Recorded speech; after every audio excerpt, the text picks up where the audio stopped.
Welcome everyone to tonight's council meeting for Monday the 26th of July 2021. Before we start the council meeting, we have a public forum. I must advise that this public forum is being audio recorded for administrative purposes.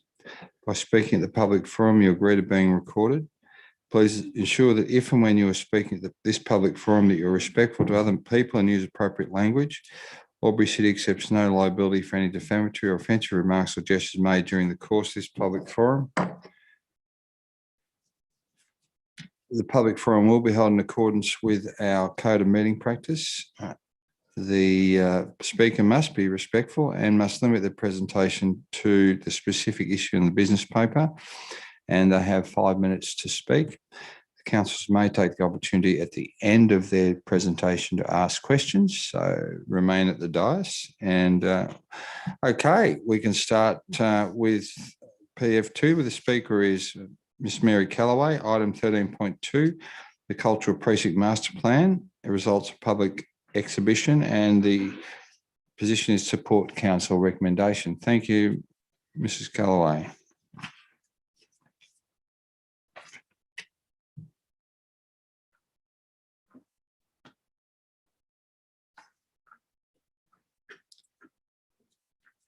Thank you, Mayor, for that welcome.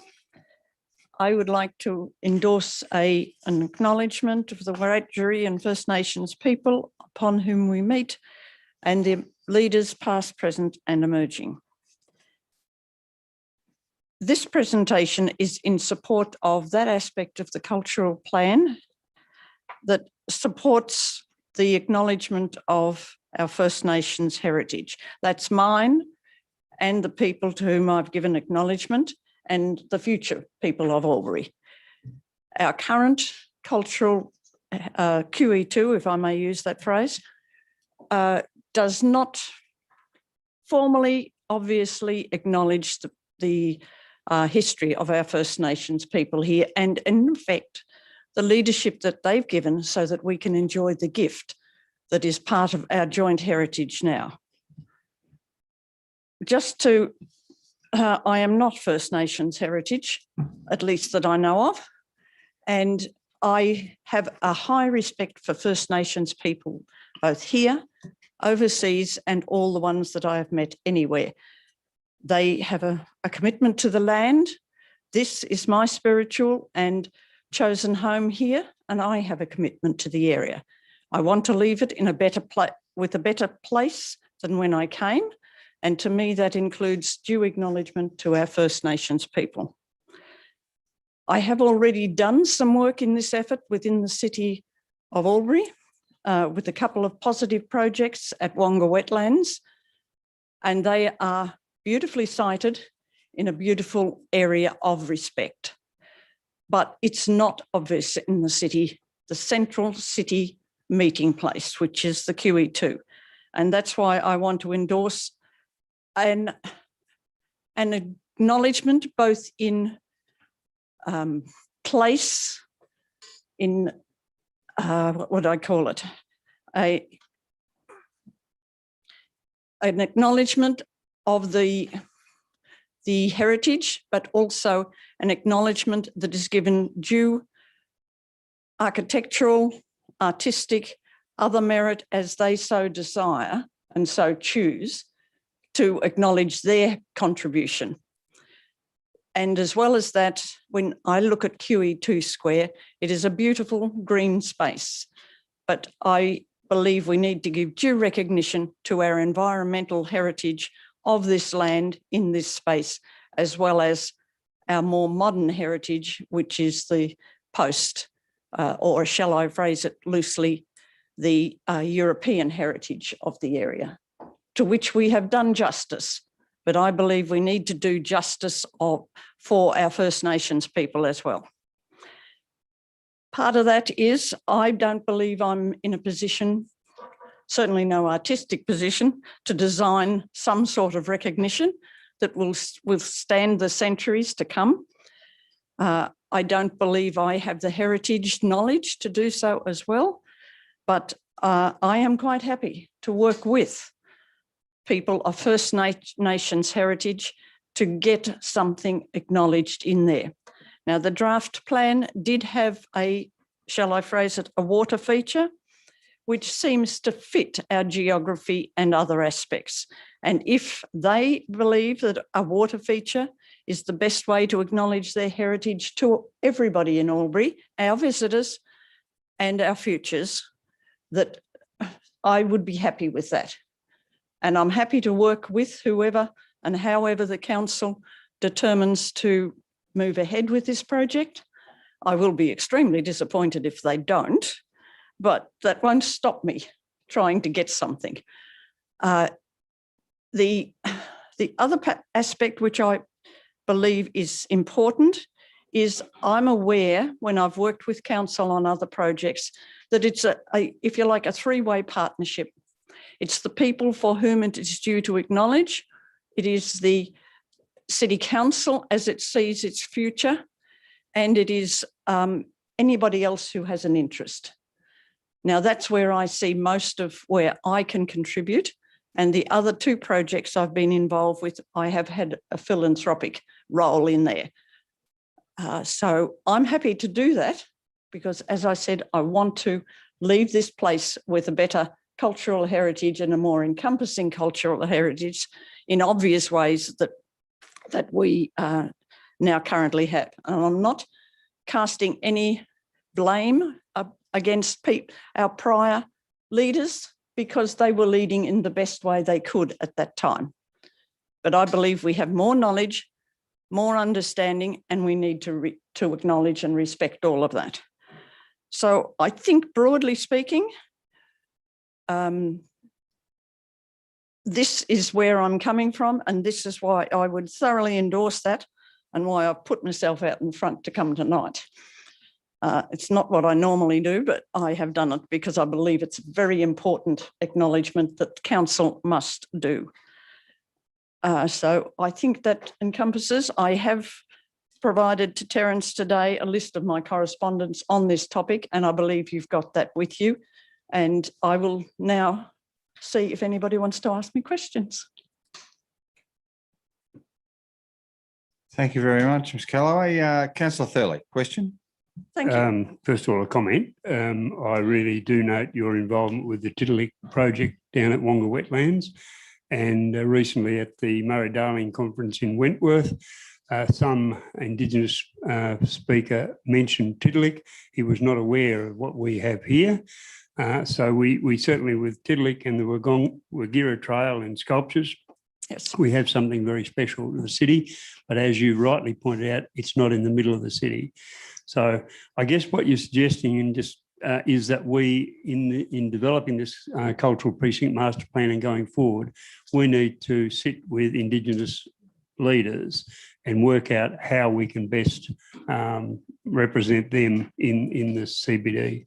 I believe that that is my purpose, and it's if they would wish environmental displays as well, I'm happy with that because we can develop that further in the total plan.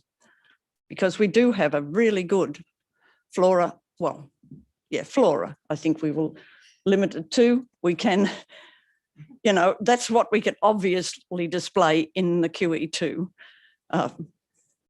So yes, thank you, Councillor Thurley. Thank you. Councillor Doxey, question. Mary, thank you for your question. And I support what you are proposing. My question to you is that have you spoken to any of the members of the Indigenous community at this stage? I've spoken to them. That, please. Sorry, Councillor Doxey, I have spoken as I was believing when I looked at the plan and I saw what to me was an omission or a underdeveloped concept. When I had the concept, I went back to the people that I'd worked with the two Wonga Wetlands projects, and I said, would you be prepared? Do you think this is an idea that's worth following? And would you be prepared to support it? And in the papers I've left you with today, the artist, Dr. Triana Ham and Liz Hatter, have both said it is a worthwhile project to go ahead with. Now, that doesn't mean that me or even they might not be chosen by the First Nations people of this area to develop further, but that was the support I sought and received willingly. But you've broken the ground. I You've got a I thinking hope so. process in place. Yes, Thank you. I hope I've broken the ground. Thank you. Thank you, Councillor Doxey. Any other questions, councillors? Just one from me, Ms. Calloway, in relation to your submission. It talks about Triana Ham, and I believe she's had some work just on display at Mama. So you would look at combining the existing, i.e. the Wonga Wetlands, the Yamara Sculpture Trail, and the QE2 Square as an opportunity to link all those necessary artifacts? That would be good. And then I could think if we could have a special tourism, and I'm way off in the concept of the future, a special tourism walk, if you like, or connection that could be developed into an employment opportunity for our First Nations people who have those skills to give the true stories of their history. Well, Mum is about telling a story, and so is the library that abuts the square. So no, thank you for raising it for our attention, and you've shown a lot of courage standing in front of us tonight, this evening. So thanks for coming in. And thanks for not being too scary. No worries. Okay, that concludes our public forum. I'm happy to move into our council meeting. We all stand for the prayer and acknowledgement to country, please. Lord, we ask that you guide us in our decision-making, protect us in the communities we serve from all that is evil, and strengthen our unity for the welfare of the city. Amen.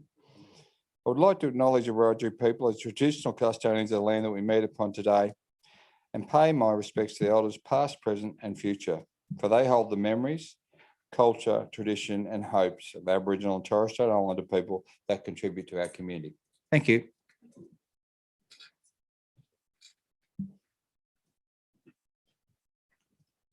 Okay, recording and webcasting. I must inform you that this council meeting is being webcast and recorded.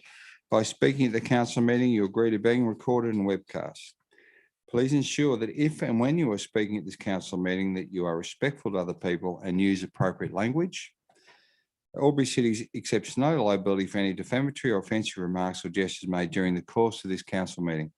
An audio recording will be made for administrative purposes.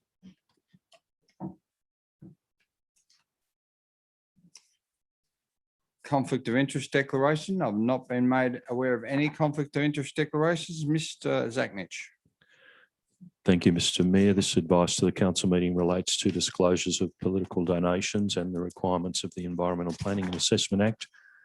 The Act under section 10.4 requires a person submitting a planning application or submission regarding a planning application to disclose any reportable political donation and or gifts to any local councillor or employee of council. Reportable political donations include those of or above $1,000. The disclosure statement forms are available on Council's website or from the Customer Service Centre and must be lodged in accordance with the Act. In dealing with development applications, councillors need to take into account specific planning matters contained in the Act. Accordingly, the provisions of section 4.15 of that Act are set out in the Council Officer's report detailing planning issues to be considered. The Local Government Act 1993, section 375A requires that a division be called whenever a motion for a planning decision is put at a meeting of the council. Planning decision means a decision made in the exercise of a function of the council under the Act, including a decision relating to a development application, an environmental planning instrument, a development control plan, or a development contribution plan under that Act, but not including the making of an order under Division 9.3 of Part 9 of that Act. Thank you, Mr. Mayor. Thank you, Mr. Zachnich. CM4, apologies. Thank you, councillors. Councillor Thurley. I thank you, Mr. Mayor. I move the council receives notes and accepts the apology of Councillor Con and grant leave of absence for the meeting. Thank you. Seconder, thanks. Councillor Glycan. Happy to second. Thank you. Happy to move that. All those in favour? Anyone against? The motion is carried. Thank you. Just remiss of me to mention that Councillor Vanderven, Councillor Cameron and Councillor King are on Zoom this evening, and they are in the meeting. Okay, Merrill meeting minute. There are Any Merrill minutes, action plan, CM 6.1 to 6.4. Thank you, councillors. Councillor Thurley. Tangled up here a bit. Thank you, Mr. Mayor. I move that the following action plans be received and noted. 1, actions complete for noting only. 2, actions awaiting response from external parties. 3, actions in progress. And 4, long-term issues more than 3 months. Thank you. Councillor Doxey. Happy to second, Mr. Mayor. Thank you. Councillor Thurley, do you wish to speak to that at all? No, I have some questions, but they'll come up in other items on the agenda, so I'll leave it till then. Excellent. There appears to be no further questions or debate. Happy to put the motion. All those in favour? Anyone against? The motion is carried. Thank you, councillors. CM 7, confirmation of minutes of previous meeting held on Monday, the 12th of July, 2021. Councillor Stutchbury. Mr. Mayor, I move that the minutes of the council meeting held on Monday, 12th July 2021 at 6:34 p.m. be confirmed. Thank you. Councillor Doxey. Happy to second, Mr. Mayor. Councillor Stutchbury, do you wish to speak to that at all? I do not wish to speak to that, Mr. Mayor. There appears to be no question or debate. I'm happy to put the motion. All those in favour? Anyone against? The motion is carried. Thank you. We have reports from community forums. There are none. CM 9, notices of motion. Notice 9.1, notice of motion, curbside hard waste collection. Councillor Cameron. Thank you, Mr. Mayor. I move that council reinstitute an annual curbside hard waste collection service for residents. Thank you. Looking for a seconder, thanks. Councillor Doxey. Happy to second, Mr. Mayor, to hear discussion. Thank you. Councillor Cameron, did you wish to open debate? Yes, thank you, Mr. Mayor. This is a matter that council, or a practice that council discontinued some time ago. Since I've been on council since 2012, I've regularly tried to have this measure reinstituted. It helps the most disadvantaged and the elderly in our community immensely. It is something I believe that enjoys widespread support in our community, and it is a fundamental service, the collection of rubbish and waste, that a council should, in my view, be engaged in. Thank you. Thank you, Councillor Cameron. I have 2 speakers against. Councillor Glacken. Thank you, Mr. Mayor. And yes, to speak against. The current system that we have at council, which was commenced approximately a decade ago, the Halve Waste program, which is facilitated by the 3-bin system and supported by a number of initiatives, has been lauded nationally as a leader in waste facilities across the whole of Australia, and has been very effective in ensuring the ongoing lifespan. In fact, it has increased the lifespan of the existing waste facilities, and it has ensured that the cost of waste to our community, the direct cost of waste to our community, has not been increased, as it would have been had we not done away with the hard waste collection and had we not brought in the 3-bin system. Much of what was buried at that our waste facility was hard waste that could have otherwise been recycled, and indeed organics, which could also and is being recycled. The new system, the new waste facility that we have, was quite a grand attempt, and it has been extremely successful in ensuring the ongoing ability to utilise that space. So instead of us having to close our waste facility because it would otherwise have been filled in the next 5 or so years, that waste facility will be able to support our community, our regional community as well, very much into the longer term future. We're not talking about extending it by 5 or 10 years. We're talking about being able to extend it by a significant number of years, and with further work, we'll again continue to extend that program. I cannot support in any way, shape or form a proposal that we go back to a hard waste collection, because that hard waste collection would not enable our community to use the same facility on an ongoing basis for what will be decades. And it will absolutely cost all of our ratepayers directly, because we will need to find another solution. Thank you, Mr. Mayor. Thank you, Councillor Gluck. And I have a question. I have two speakers against. Councillor Cameron, your question? Thank you. Through you to the most appropriate member of staff.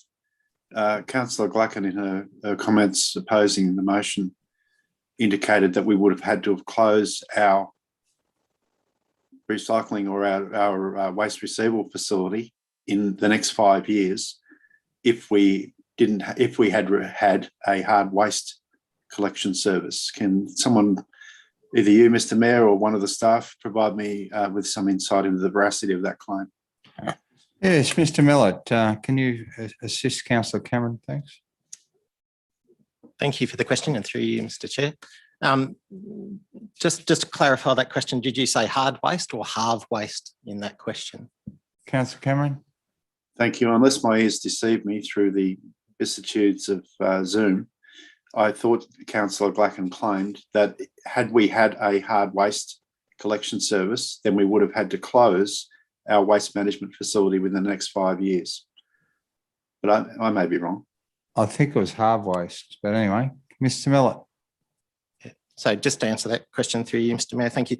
So at the beginning of this process of setting up the halve waste campaign, and which started about the same time as stopping the hard waste collection, the estimated life of the landfill, it would have closed in 2020. So it actually would be closed now. So all of these programs that we put together has extended the life of the landfill by 20 to 30 years. Thank you, Mr. Millett. Councillor Cameron? Nothing further on that point. Thank you, Mr. Mayor. Thank you.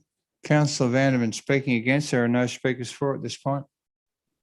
Thanks, Mr. Mayor. Just all of the reasons for stopping the hard waste collection in the first place are still valid today, including the costs, the unsightly impact on our streetscapes for a considerable period of time each year, and all of the things that have happened in the meantime in terms of looking after the people that have difficulty in getting rid of, some of the waste that they accumulate.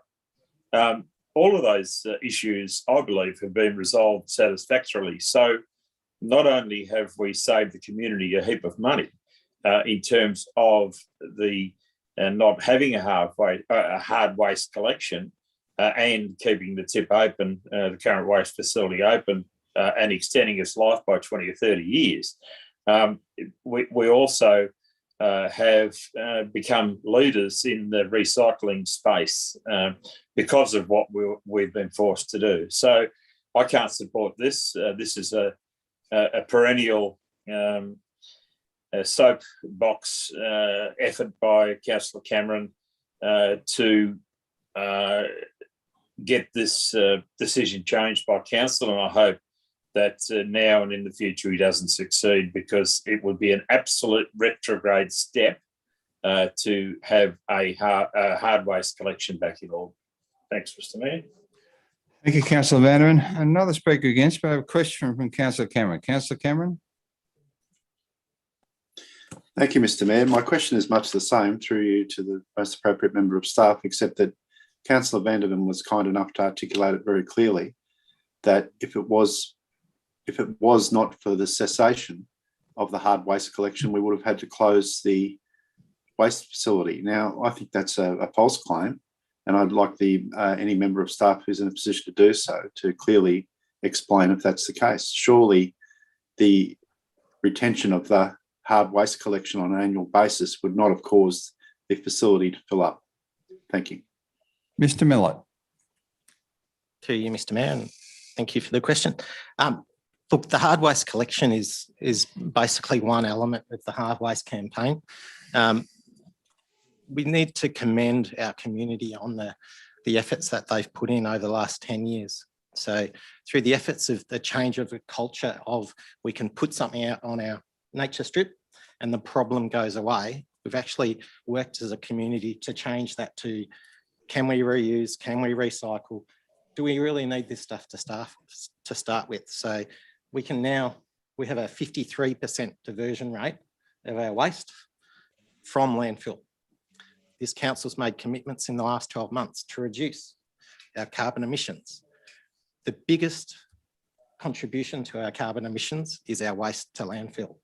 So any measure that we can take to reduce waste to landfill is meeting the obligations that this council signed up to. But is hard waste the only waste stream, as Councillor Cameron has asked, that would have created that problem and had the waste facility closed now? That's what he's asking. So simply the answer to that is no, but it's well and truly one component of it that's changed the culture of our community to divert waste from landfill. Thank you. Okay. Happy, Councillor Cameron? I'm far from happy, Mr. Mayor, but I'm satisfied with the answer. Thank you. Just one question for me before we go to the next speaker against Mr. Millett. There was a mention of people who are disadvantaged or have issues getting waste or hard waste to our facility. Can you tell me if we have a facility available to people who are vulnerable or have an incapacity to be able to do that? Do we have a facility to enable that to happen through council? Mr. Millett? Thank you for the question, and back to you through you, Mr. Chair. Yes, we certainly do. We have a home-based collection service. So as part of the discussions that council at the time, back in the early 2010s, was that we introduced a home-based collection service where they can contact council and we actually come and pick up the material for them and take it to the waste management centre for recycling, diversion to recycling, reuse, or if it is appropriate, to landfill. Thank you. Speaker against, Councillor Thurley. Thanks, Mr. Mayor. While I agree with some of the sentiments that Councillor Cameron has voiced, that is helping the disadvantaged and elderly, the first part of that has already been explained by Mr. Millett. We do have the facility if people ring up and they have something they can't get to the landfill by themselves, we have the opportunity to do that. I guess, and with the new release of tenant vouchers for landfill, that's filled a big gap where once the vouchers only went to the owner of the property, the landlord. Now the tenants are able to get those vouchers. So I think that we can cover this. We've already got part of it covered. I think maybe we need to concentrate a bit harder on the disadvantaged in some of the housing commission areas and make our message clear as to what we can offer. I don't want to go down this road. I was just very recently in the Eurobodalla Shire, and it must have been coming up to their hard waste collection, and the place for a tourist venue looked disgusting. Old mattresses, falling apart sofas. It was just a mess. And that's what our city used to look like at the time. Look, we have a big cost and workers' compensation issues when we had the hard waste collection. I don't want to go back there. What I want to do is get council to target better those people who are disadvantaged in the context of having something that they need to get rid of, and to provide them with an opportunity to do that. Hard waste is one of the problems we've had at the landfill. There's certainly many others, and they've been solved by our 3-bin system. But I don't think going back to a hard waste collection is the answer. I think the answer is to target those people who have problems and help them deal with the issues that they have. So I can't support this.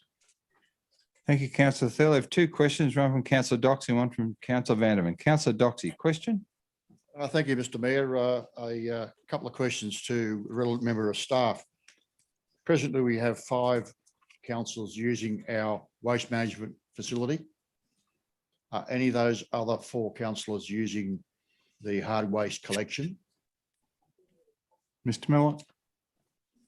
Through you, Mr. Mayor, I might have to look for some help there, but sort of I'm not aware of the other councils doing that, but could take that on notice. Yep, thank you. And if this was instituted again, what is the process for then trying to sort the hard waste at the Waste Management Centre? Is it cost prohibitive? And is there a projected cost if this was reintroduced? Mr. Miller. Sorry, through you, Mr. Mayor, and thank you for the question. Look, the projected costs, there was a study undertaken in 2014 to estimate these costs. If we sort of index those to today's value, that would be about $2 million to reintroduce.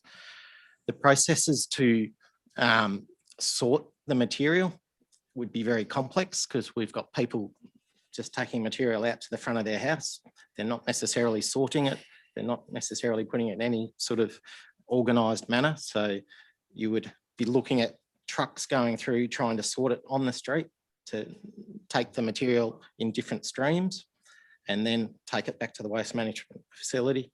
And so I would suggest the costs would be it would be fairly cost prohibitive, I would suggest.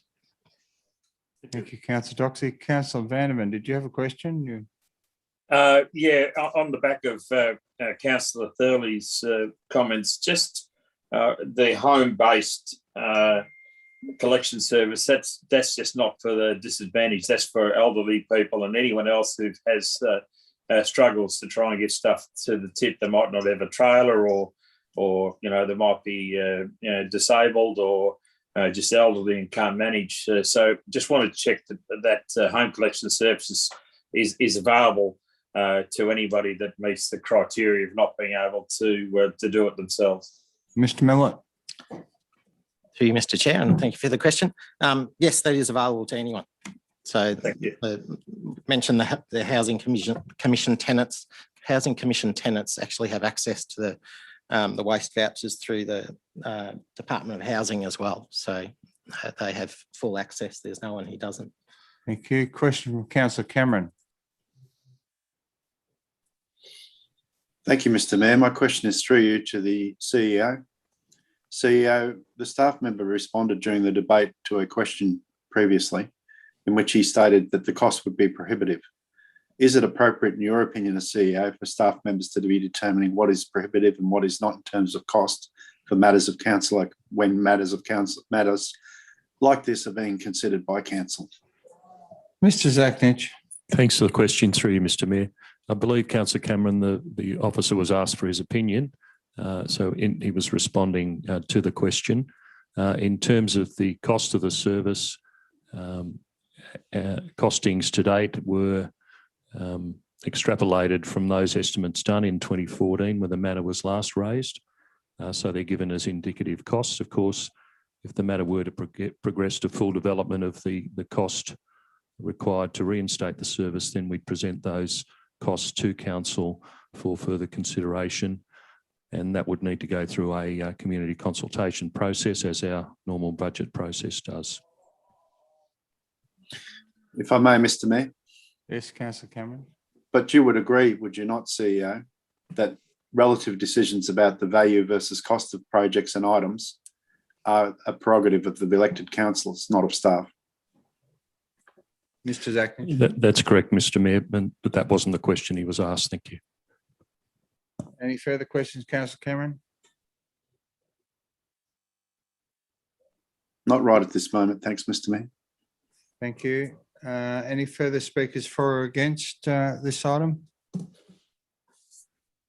Looks like we might be done. I just would like to further add speaking against this particular item because I believe that at the moment, as indicated by the speakers, that this city and this regionally, this city is leading the way in terms of the way we are repurposing waste and we are recycling waste into appropriate streams. There was an argument offered during the week that people dumping rubbish is because they can't access the facility or don't have the ability to get to the facility. I don't think they're carrying it down to wherever they're dumping it. I think they are driving it there. And I think with the new voucher system being made available more equally across the board to renters and certainly people in Housing Commission, I don't think that is as big an issue as it was made to be. Across the state, it's running at about 30%. In Albury City, it's very low. So I don't think that can be offered as an excuse. Further, in the past, hard waste we did in stages. However, when stage one was at Lavington, stage one was everywhere in the city. So we had a very unsightly appearance in our city that wasn't something we would encourage. And as indicated by Councillor Thurley, Eurobodalla has a similar problem. The second part is if it's all out, it takes up to 6 weeks to pick up. Dogs and possums and everything else go through the rubbish and it ends up out in the road. Third part of it is that anything that was recoverable, furniture and any other things, cardboard, etc., in weather like we have today, would become unusable and be buried in our facility and at no benefit to our community. I think the current system works amazingly well. I think we need to move forward and certainly ensure the future for our next generation. And this is the way we do it, not to mention the carbon offsets we get by doing all this, which is a saving to council.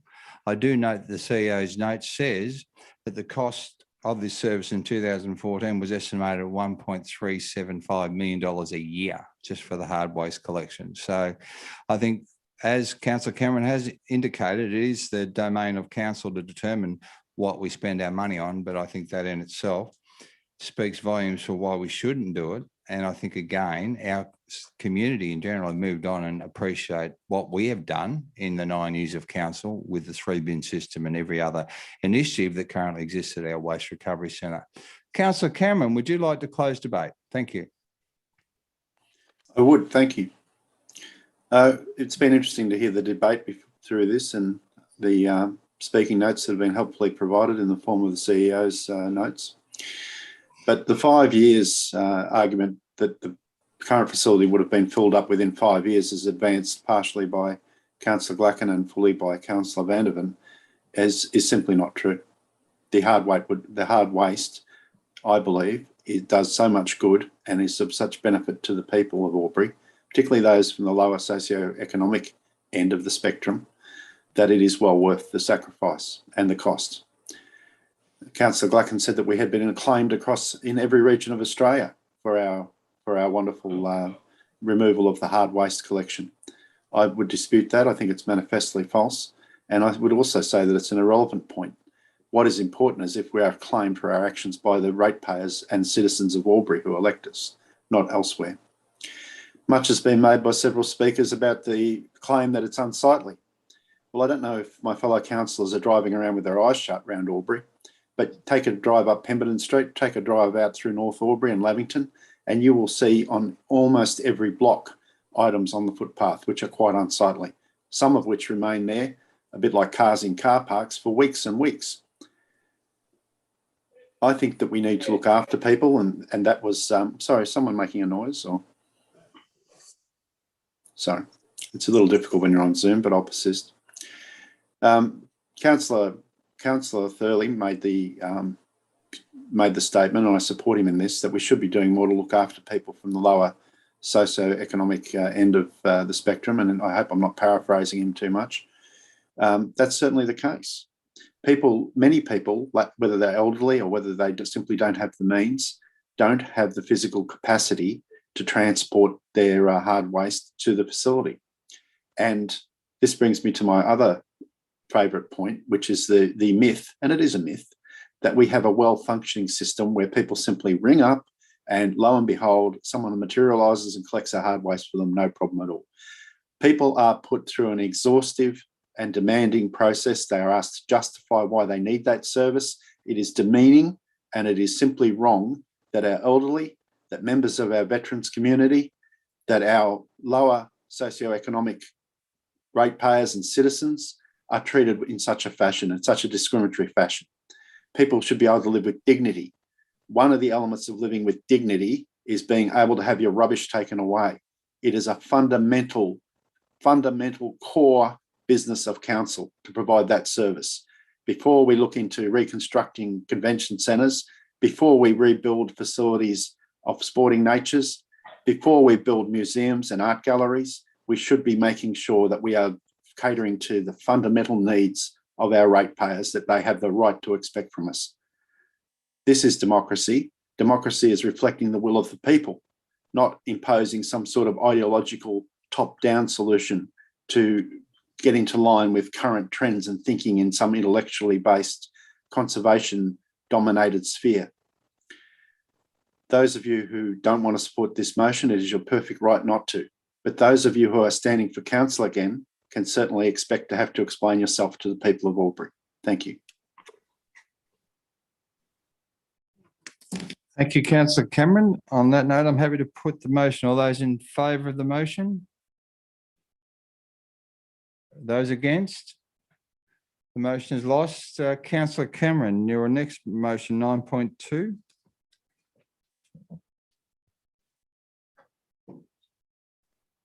Thank you, Mr. Mayor. Is it required that I read the whole thing? Oh, look, it's up on the board. I'm happy to accept an abbreviated version if you like. Mr. Mayor, the whole needs to be read, please. Okay, thank you. Thank you, Mr. Councillor Mayor, Manning. was that a point of order or a declarative statement by Councillor Vandervan? I did preface it with a point of order. It is required that they be read.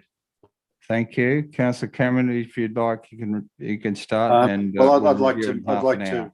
I'd like to deal with the point of order. Thank you, Mr. Mayor. Well, I'm happy to accept that the motion is as it is in its entirety and that it is on the screen. However, the people listening on Zoom and the people actually listening in the chamber probably need to hear what the motion is so they can have some understanding of what it is you're providing. So, well, on the point of order, Mr. Mayor, there have been numerous examples where people were not compelled in recent months to read the whole thing when they were participating in debate. And I'm curious as to why suddenly this is the subject of a point of order. Well, I do agree. At the last budget meeting, it was abbreviated to accommodate items in the budget in terms of the fees and charges. So, look, yeah. Anyway, look, I'll facilitate things by being cooperative, Mr. Mayor. Let's just get on with it and I'll read it, all right? Thank you. Thank you, Councillor Cameron.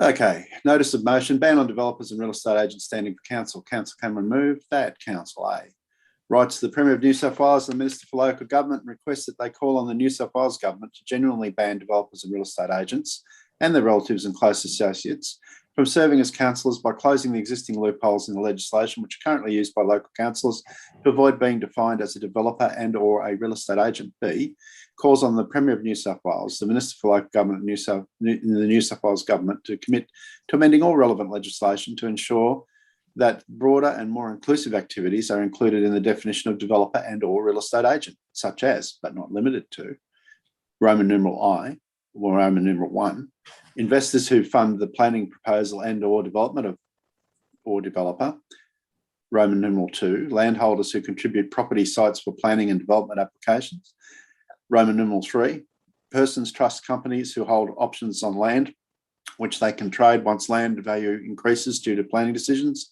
Roman numeral 4, beneficiaries of family trusts which benefit from planning proposals on development of related decisions, Roman numeral 5, beneficiaries of company trusts or similar corporate arrangements, Roman numeral 6, shell companies used by persons, builders, councillors and or companies that conceal involvement in planning proposals and or development, Roman numeral 7, ongoing involvement benefits that arise from planning proposals and or development activities that continue post-lodgement approval completion of a planning proposal and or development, such as bonuses for additional floor space of dwellings or trailing commissions on interest on investments.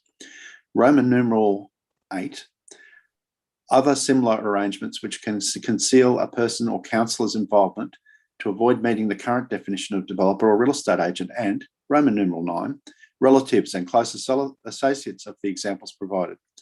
C, calls on the Premier of New South Wales and Minister for Local Government to ensure that the penalties for any councillor who makes a false declaration on the nomination form about being a developer or real estate agent or close associate or a relative be increased to include dismissal, lifetime bans, repaying the costs associated with any subsequent council by-election. And D, in order to ensure bipartisan support of the above, writes to the executive of the New South Wales Liberal Party and the New South Wales Labor Party to seek their support for council's position to implement this through their pre-selection processes and policies for local government elections, to enact a genuine ban on local councillors being developers and real estate agents. I don't feel inclined to read the CEO's note. Thank you. Thank you, Councillor Cameron. I have a seconder, Councillor Doxey. Thank you, Mr Mayor. Very happy to support the motion. Thank you, Councillor Cameron. Have you got your breath back? Happy to open debate. Thank you, Mr Mayor. Growing up in Albury, and as people with a long association of Albury might know, that this has been it's a phenomenon across New South Wales, but it's also been particularly common in Albury to have certainly real estate agents on council. And there's been many of various political backgrounds, I hasten to add, that have been on Albury City Council. And Albury also has a very unique culture and cultural legacy after the Development Corporation, which was a body set up by Gough Whitlam, of course, to assist deregulation. But when I was on council in my first term back in 95, it was quite interesting. We dealt with very few development matters compared to now, because the Development Corporation would handle those matters and had a statutory right to determine those matters instead of council. Nevertheless, the potential for conflict and the potential for corruption and the potential for unfair advantage that comes from a person who is or is closely associated with real estate development or as a real estate agent being on a council, a local government council, should be obvious, I would have thought. It is the policy of my own political party, the Labor Party, for many years to bring in this sort of legislation. I just need to explain, perhaps to those who don't realise what's happened recently and why it is opportune for us to put our position, I believe, on this matter. Recently, a bill was introduced into the Upper House in New South Wales to deal with COVID-safe measures for the next local government election, whenever that may be. And it was amended by the Greens and supported by Labor and the crossbenchers, including the shooters and fishers, that this type of class of individual would be prohibited from standing for local government. That bill has now been sent to the lower house and has yet to enter the lower house. But at some point, presumably, if we're going to have a COVID-safe election, that'll have to be debated in the lower house. Now, it is opportune that we and other councillors determine our position on this and then communicate that position as the motion proposes to the various parties who will be dealing with that legislation in the lower house. We cannot ourselves, of course, ban or bring about this legislative change, as we are creatures of the Act and only the state government can alter the Act. But I think it is certainly an opportunity and a timely time for Albury City Council to say that that is the preference of Albury City Council, like many other councils in New South Wales are doing, and communicate that view to the members and the government and the opposition. Thank you, Mr Mayor. Thank you, Councillor Cameron. I have a speaker against. No questions at this point. Councillor, questions from Councillor Vandervan. Thank you, Mr Mayor. Through you to the most appropriate member of staff. Councillor Cameron mentioned the fact that this motion had been introduced as a private member's bill to the New South Wales Upper House. What's the process and likely timelines for this particular bill to be presented to the lower house and then go through its processes? Mr Zachnich. Through you, Mr Mayor, thanks for the question. The Councillor Cameron actually referred to a COVID safe bill introduced to amend the Local Government Act for those purposes, which was then added to by amendments to address these sorts of issues that have been raised in the notice of motion. The time frame for the likely consideration of that is not known. The CEO's note refers to a private member's bill that's also been introduced to the Upper House. Again, time frame is not yet known, but we'd be following it to see what those outcomes were should the motion be supported. Thank you. Thank you. Thank you. Speaker against, Councillor Glacken. Thank you, Mr Mayor. Yes, to speak against this, because I don't think the intended, I don't think I think there are unintended consequences with putting something like this before council. A number of concerns that I have are is it just estate agents and developers, as in the estate agent, the person who owns or the people who own the company that are the estate agents? Or would it involve, for example, the receptionist? Would it involve the people who then work for that estate agent and go and put the signs up around town saying the building is for sale, etc.? The development company, would it be just the owners of that development company, or would it be the people who work for that development company, because they would derive, in effect, an income from that company? Where do we draw that line? Would it also be prohibitive for, or would a mum and dad family who buy a block of land and then decide they're going to build a house on it to try and make money, would they be considered developers? The long-term owner of a rural, I think a term was once coined about 4 years ago by a fellow councillor, or something along the lines of broad acre lifestyle lot owner. If that person at some stage decided to subdivide their block and move into town, or stay and reside on one of the smaller blocks of land, would they be deemed to be a developer? And then can we extrapolate that out further for other people that, or other organisations or businesses that would have an involvement with council?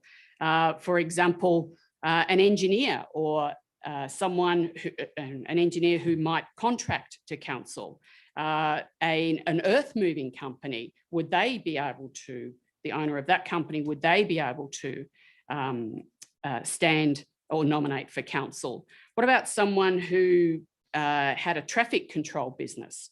Would that person be able to stand? Point of order, Mr. Mayor. Yes, Councillor Cameron. While I'm enjoying the tale that the prosecution of the position that Councillor Glacken is doing, and I admire her flexibility in doing so, she has now taken the discussion and the debate into territory which resembles science fiction. There is no part of the motion that contemplates or suggests that it's ever possible for earth moving contractors or engineers or people who may own traffic control companies. It's completely outside the ambit of the discussion and the debate. And there's nothing in the motion that would suggest that that could be extended to that way. It's bordering on science fiction, and I'd ask you to bring it back to the proper ambit of the debate. Thank you. Thank you, Councillor Cameron. I think there is a long bow being drawn here, Councillor Glacken. I would sort of expect that we confine ourselves to what the motion articulates as being the people they wish to define as being either involved in developments or real estate agents. So I think he has a fair point, and if you could just continue in defining what the rest of your debate is. Yes, my point is that where do we draw the line? So just as the mum and dad who might buy the block of land and then build the house and sell it to make some income, or indeed were to retain the property and obtain rental and therefore derive an income from that, where do we draw that line? And if we then consider that we're going to say the mum and dad developer, they can't stand for council, then what other areas should we ultimately be looking at? And it would mean that we would restrict who might be legitimately otherwise fantastic councillors nominating, or fantastic nominees to become a councillor. We're excluding them from being part of that pool. So how do we define a developer versus the mum and dad builder? How do we define the real estate agent relative to the people who work for that agency? So I, unfortunately, cannot support this motion. I think that the councillors the councillors have a relationship with council, and as a director does with a board of management for any other business organisation. And in each of those situations, there are sufficient safeguards in place. I know from personal experience on council that there are a number of criteria that we need to meet on an annual basis. We have to submit returns based on our family relationships and property that is owned in Albury City. We have to deal with conflicts or potential conflicts of interest. And whilst I acknowledge that not everyone will be honest, I do believe that if people are honest with what they complete in the forms, with what they own and declare, then I don't believe that this motion that is being put towards us tonight, for us tonight, should be endorsed by us as councillors. Councillor Gluckin. I have a question from Councillor Vanderman. Councillor Vanderman?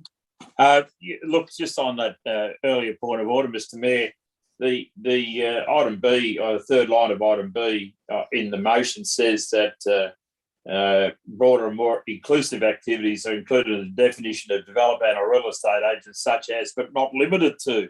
So the discussion was appropriate in my view, but the question I ask is to the relevant member of staff: is it something that we need to be doing at this time? Because in my view, the unintended consequences of this would be, you can't foresee, and I would suggest that we need to leave this to the Parliament to decide, and then we can, we can do something with that. So that's the question I ask. Shouldn't this be an item for the Parliament to decide, not for us to make any comment on? Point of order, Mr. Mayor. Councillor Cameron, yes, point of order. Regrettably, Councillor Vanderven's question is not in order and cannot be in order, because he is asking the staff to make a judgment and give an opinion on something that is the sole prerogative of elected councillors. Of course, it is the sole decision of the state government. I said that in the opening remarks, and it is obvious that anyone who understands the Constitution and the legal framework of the state, that only this Parliament can make that call. But it is entirely appropriate that we provide a view on the proposal. I'll withdraw the question, Mr. Mayor. Thank you, Councillor Vanderman. Thank you, Councillor Cameron. Speakers for, Councillor Stutchbury speaking for the motion, and I have a speaker against, and Councillor King. Councillor Stutchbury.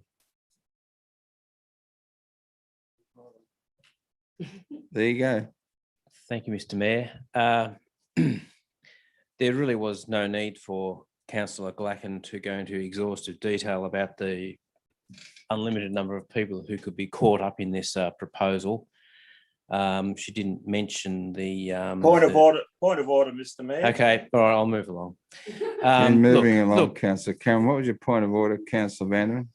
That's the issue of Councillor Gluckin's comments that had already been dealt with by you under a point of order. So there's no need for Councillor Stutchbury to raise it again.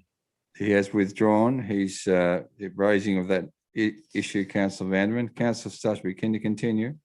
Thank you. Look, this notice of motion, if one goes back and actually reads the thing, is asking us as a council to write to the state government and various other state authorities and request that they consider carrying out this change to the legislation.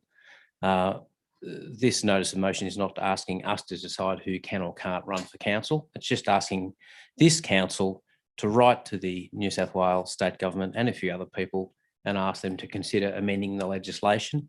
And the amendment is entirely reasonable. Real estate agents and developers ought not be elected councillors. They've got a never-ending conflict of interest.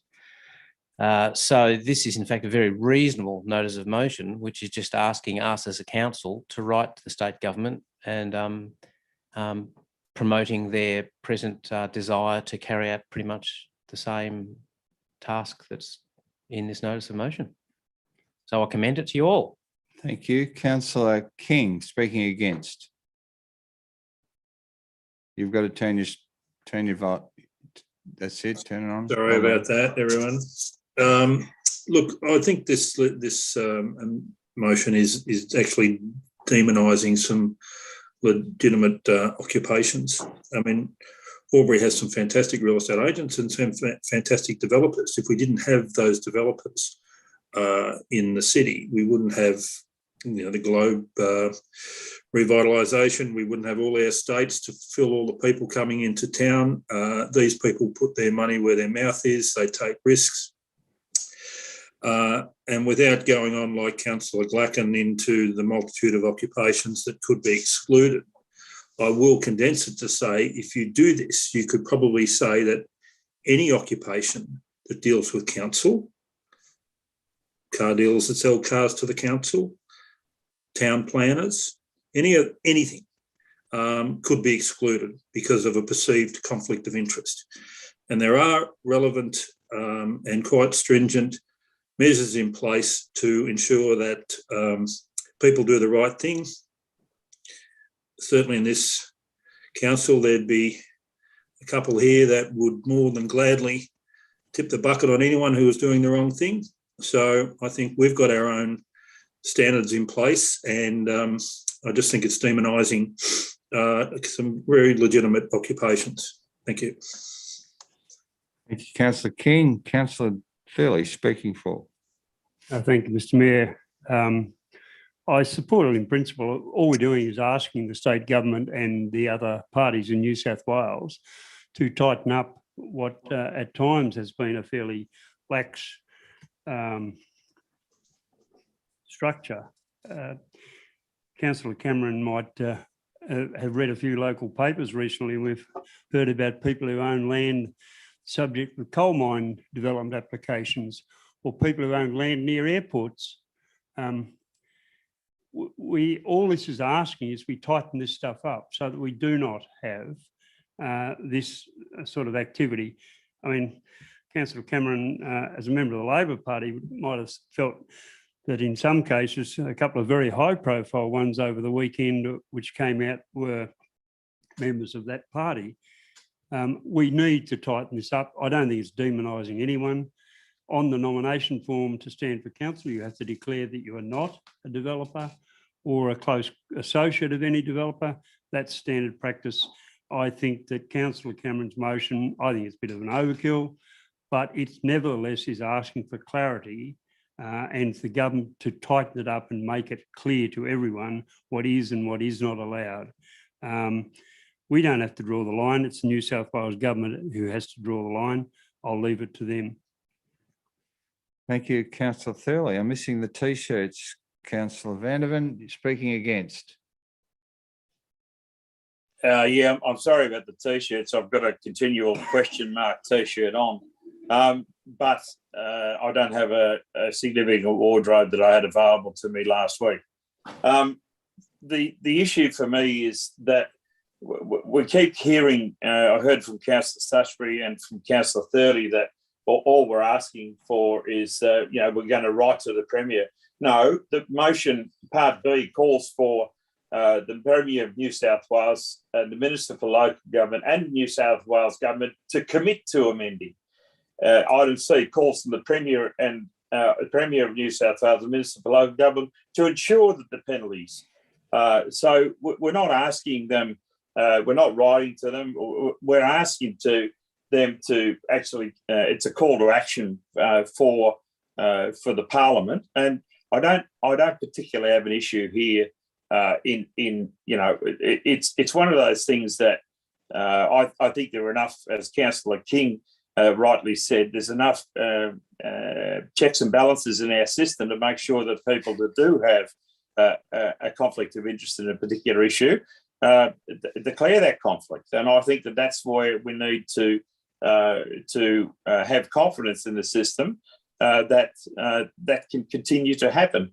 But Councillor Glacken started down the right track in terms of where do you draw the line? And I think that that's where we need, if this is going to happen, I think we need the parliamentary process to help in this regard, because they will surely, through the whole process of debate through both houses of Parliament, be able to sort out the unintended consequences of this, and one of them might be that the person we're looking to increase the density of our living in Albury City.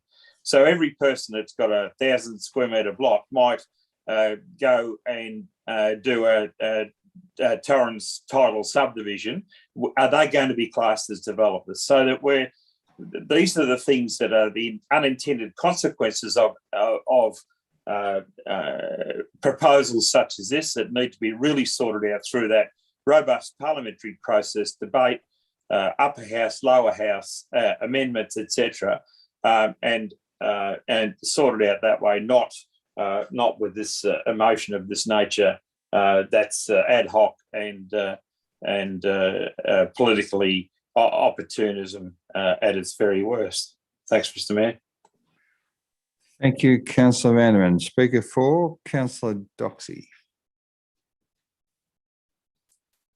Thank you, Mr. Mayor. An interesting turn of phrase from Councillor King in relation to the bucket.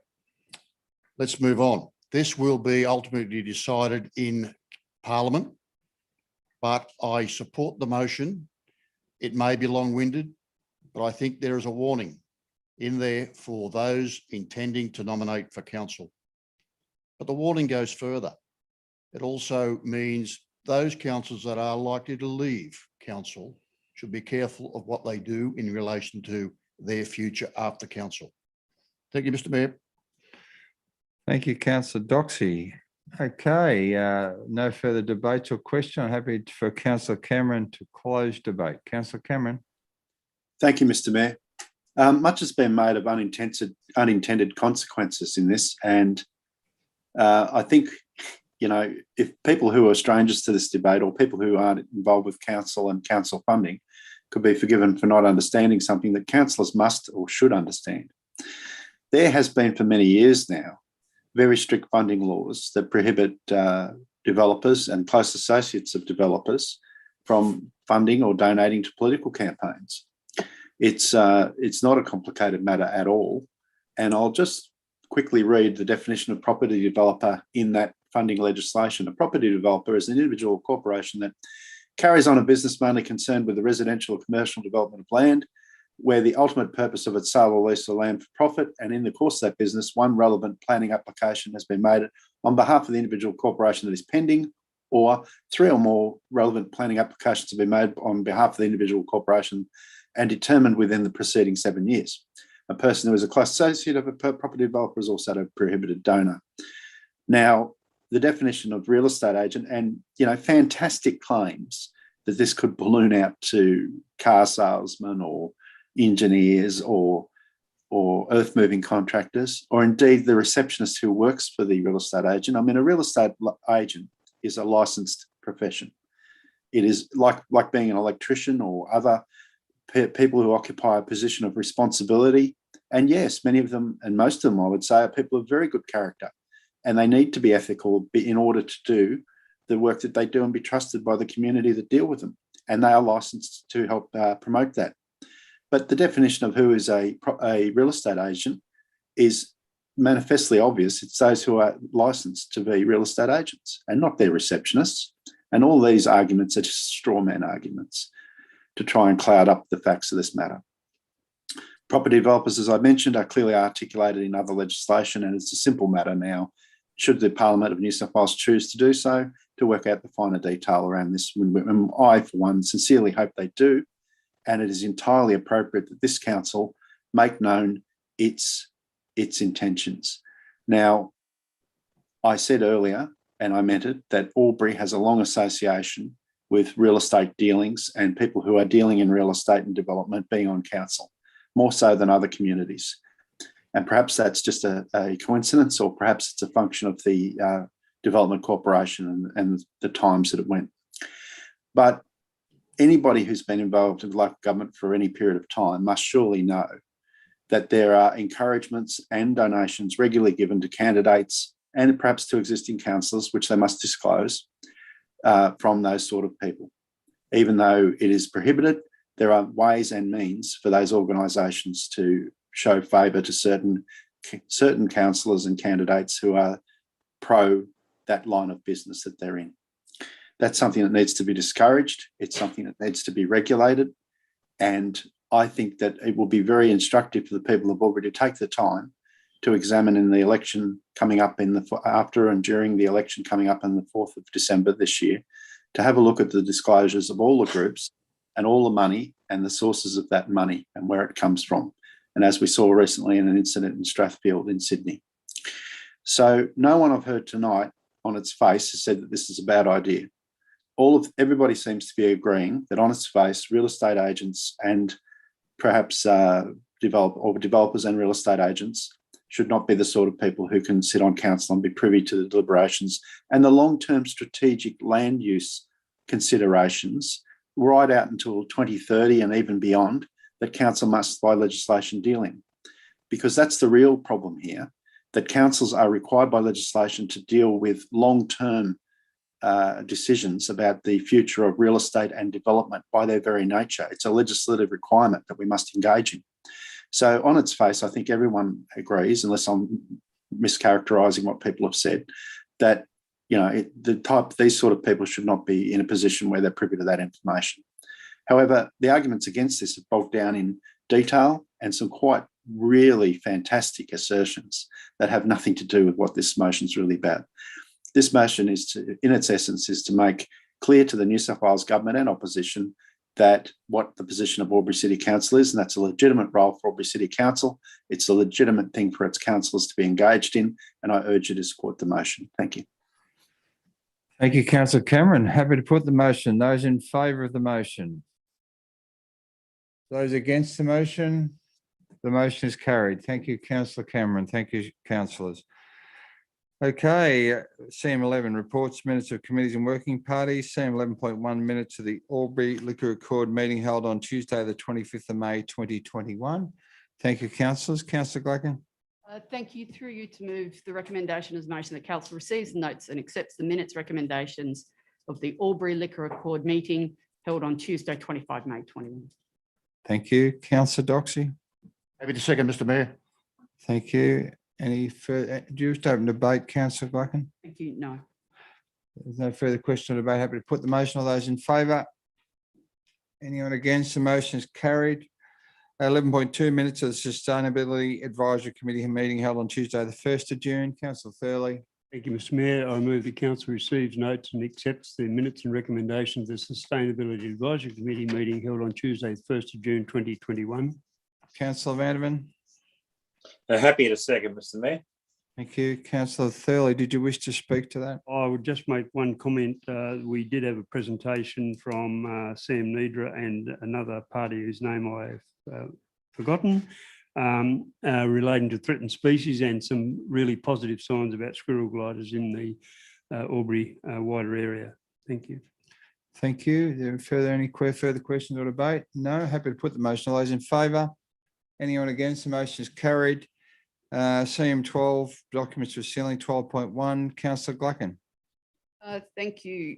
Through you to move the recommendation as motion that council authorises its seal to be affixed to the documents outlined below in the presence of two signatories authorised to affix the seal pursuant to Regulation 400 of the Local Government General Regulation 2005 and the council seal and management of legal documents and advice procedure.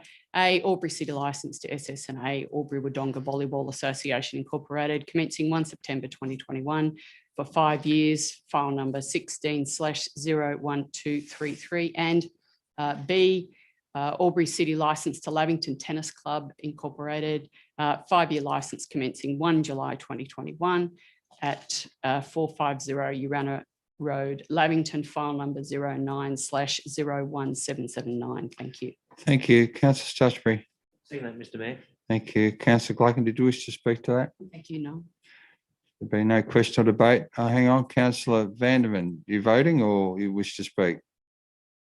You're on mute. Yeah, I know that, and I just wanted to vote in favour of the motion, that's all. No problem. Happy to put the motion. All those in favour? Anyone against? The motion is carried. Thank you. CM13 Officer Report for consideration. 13.1 Development Application 10.2021.383334.1 Hume Country Retirement Resort Stage 4 and Stage 5 additional unit sites, earthworks and civil works. Thank you, councillors. Councillor Fairley. Thank you, Mr Mayor. I move that Council A receives and notes the contents of this report, and B, grants development consent to development application 10-2021-38334.1, proposing 30 additional dwelling sites, associated earthworks and civil works associated with stage 5, and establishment earthworks, filling of land associated with stage 4 of the development resort on lot 1006 in DP 111. 41083 at 690 Logan Road, Albury, subject to the conditions contained in the draft determination included as attachment 5 to the report. Thank you. Councillor Cameron, I saw your card there. Thank you. I'd like to second the motion. Thank you. Councillor Thurley, you wish to open debate. Not much to say. I mean, it was a very comprehensive report. There were a number of submitters and objections made. A lot of them were to do with parking and so on, but it would seem to me that they've been adequately addressed by the applicant in the design of the individual units. There are some issues with environmental impacts, but in fact, it seems to me they've maintained the relevant environment, including the creek and a number of trees. So I don't see any problem with this application, and clearly there's a significant demand in our community for this type of development. So I support this. Thank you, Councillor Thurley. Are there any further questions or debate? Doesn't appear to be. I'm happy to put the motion as a division. All those in favour, Councillor Stutchbury, Councillor Doxy, Councillor Mack, Councillor Blacken, Councillor Thurley, Councillor Vanderman, Councillor Cameron and Councillor King. The motion is carried. Thank you, councillors. 13.2, the Cultural Precinct Master Plan, results of public exhibition. Thank you. Councillor Thurley. I move that Council A receives and notes the submissions, and B, endorses the Cultural Precinct Master Plan as revised post-exhibition and included in attachment 4. Thank you. Councillor Doxy. Happy to second, Mr Mayor. Thank you. Councillor Thurley, did you wish to speak to that? Thank you, Mr Mayor. Look, when this first came to council, there were a number of matters raised regarding the built form of buildings and other associated parts of the cultural precinct and the CBD.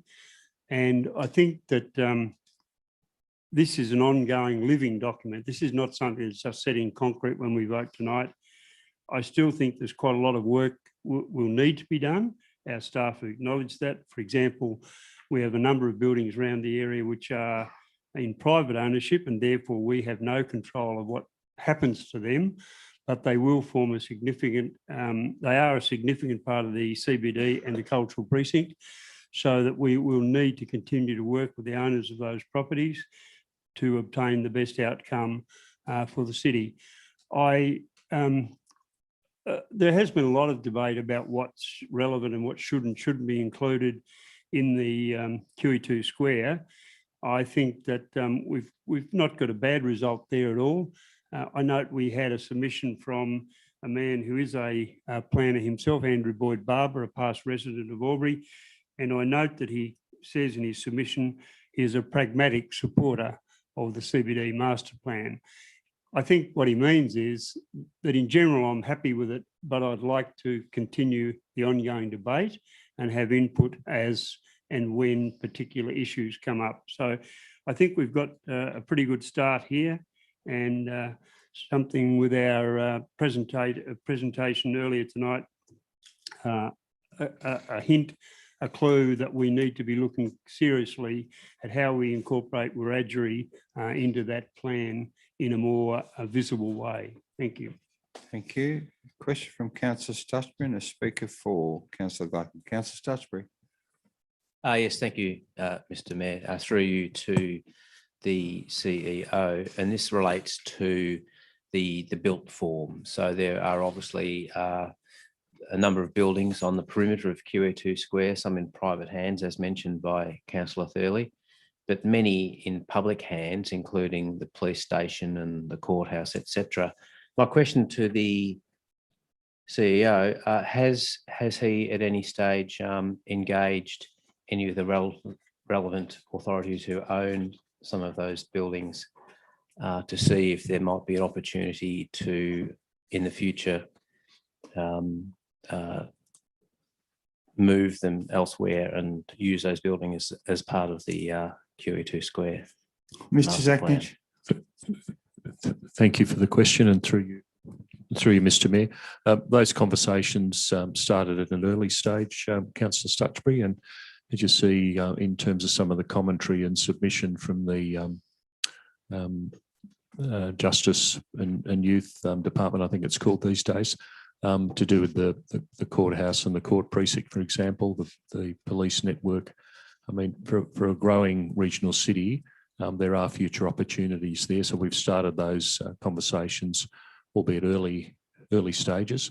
The urban design and built form was a key part of the council's earlier resolution to ensure that those urban and built form design guidelines are developed in parallel with the master plan development. So that work is underway as well. Councillor Stutchbury. Thank you. Speaker against, I call Councillor Cameron. You wishing to speak against before I take a speaker for? Thank you. Yes, thank you, Mr. Mayor. I'll be concise. I'm not prepared to support this in its current form. I have reservations about the built form and carrying out some sort of built form process in parallel with this while adopting the report before us tonight. And I don't want in any way people to think that I'm opposed to the excellent ideas put forward by the lady who spoke in the public address earlier. But my concerns are with the built form. They echo some of the question raised, or some of the elements in the question raised by Councillor Stutchbury, that we need to be considering this precinct as a whole. We cannot ignore the built form. We cannot ignore the question long term of what happens to the public buildings, and we need to have consideration of what are the intentions, which are rumoured, but I've yet to see hard evidence of some of the owners of the privately held buildings around the precinct. The idea of doing a master plan that doesn't address all these issues is, to me, underdone and undercooked. Thank you. Thank you, Councillor Cameron. Speaker for, Councillor Gwacken. Thank you. Yes, I speak for our adopting this report this evening, and noting the suggestions and the feedback we've had from a number of people in the community and a speaker here tonight as well. The master plan for what was called referred to as QE2 in the presentation earlier today, for this cultural precinct is very important. It's been done a couple of times. It needs to be brought forward, and as was quite appropriately referred to tonight by another councillor, that it is a living and ongoing document. It is in essence a fluid space, and will continue to grow, develop and progress as we move through time. It will not stand still. It will not be, most likely, not exactly as this master plan is indicating that we have before us tonight. The reality is the master plan is actually an aspirational vision and long-term strategy, as comes directly from the report. I have a slight hesitation and caution with one of the proposals, and that's the water space that's proposed in the master plan. I think that needs a little more thought, only because I see some of the implications with reference to having a water space in such an open space. Don't have anything against the concept of a water space, but having it in such a central open location that is accessible 24 hours a day, 365 days of the year by anyone and everyone is something that I'm a little cautious about.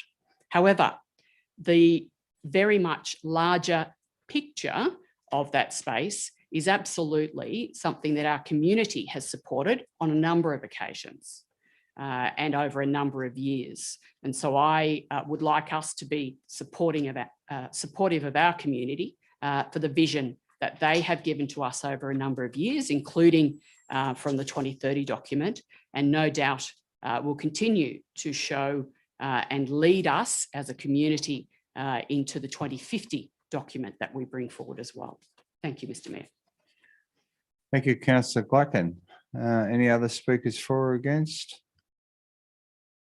No? Okay. Oh, Councillor Doxy.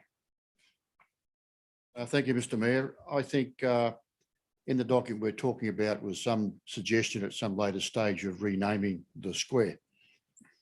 Perhaps it's time when the Queen passes on that we then go back to the Indigenous community and take their input in relation to the renaming of the square, perhaps.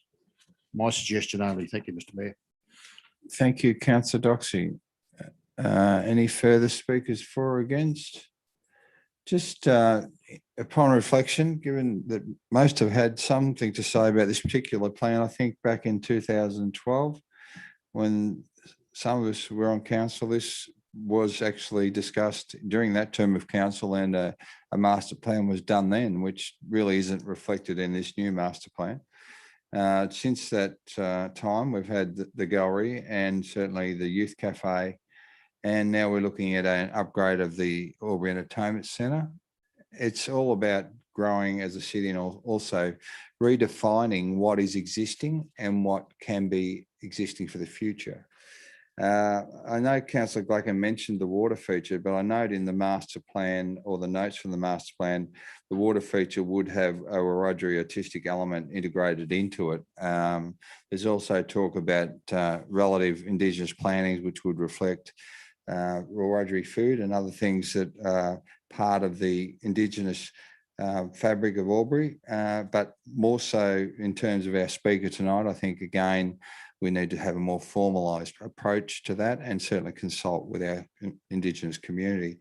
But more importantly, I think this is about moving into the future and providing our community with certainty and taking everything on board. I think the master plan that was arrived at is the future. And I think, again, I support it on the basis of its freshness and on the basis of its longevity. So I would be supporting this motion because I think it's a vital cog in one of the most beautiful spaces in regional Australia. So thank you, Councillor. Councillor Thurley, did you wish to close debate?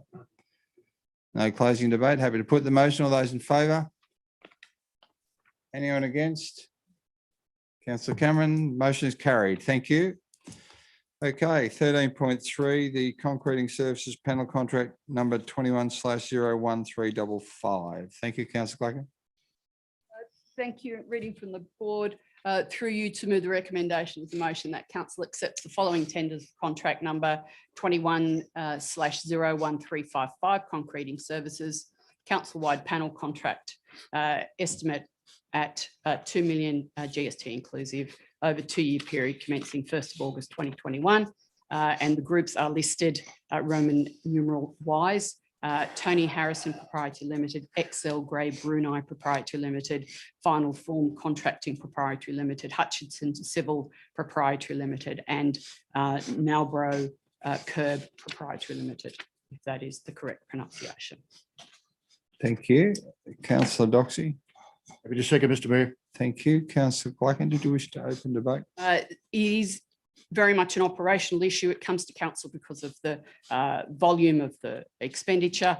And I note that it is over a 2-year period. It's great that there's a number of local businesses who are able to deal with this size and style of work that's required. It's a broad brush approach to ensure that we have people who are capable of undertaking work on that 2-year basis. Thank you, Mr. Mayor.